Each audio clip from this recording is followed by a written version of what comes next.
এই কেমন আছিস? ভালো দাদা, কি অবস্থা কোন? কসি ওই কদি একটু ওই নারী ক্রিকেট দলের বিষয়টা একটু খুলে কদি।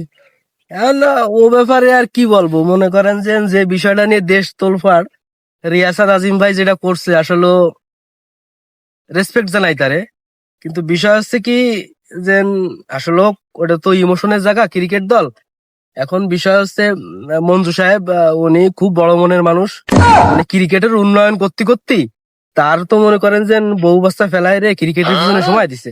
এখন মনে করেন যে ক্রিকেটের উন্নয়ন করতে করতে তারও একটু মনে হলো একটু লিঙ্গের উন্নয়ন করি, যার কারণে মনে করেন যে নারী ক্রিকেটার দিকে একটু করলো। এই আর কি, ও এমনি খুব ভালো ছেলে। এই ইদানিং মনে করেন যে ওই ক্ষমতা যাওয়ার কিছুদিন আগে হ্যাঁ, মনে করেন যেন একটু লিঙ্গ উন্নয়ন করতে গেলে এই ছাড়া আর কিছু না।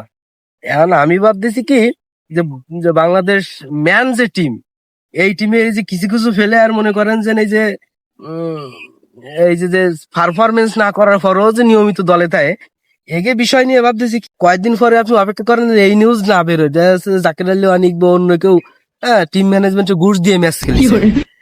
তো মনে করেন যে এই আর কি বিষয়। এমনি মঞ্জু সাহেব কিন্তু ভালো ছেলে, ভালো মানুষ, উনি বড় মনের মানুষ।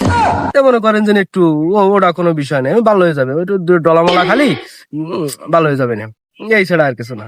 অপেক্ষায় তেন কবে এই নিউজ পাবেন রিয়াসাত আজিম ভাই দেবে না যে অমুক ক্রিকেটার ঘুষ দিয়ে আর কি ম্যাচ খেলিছে, তাতে দেশের 12টা বাজে যাক, এই ছাড়া আর কিছু না।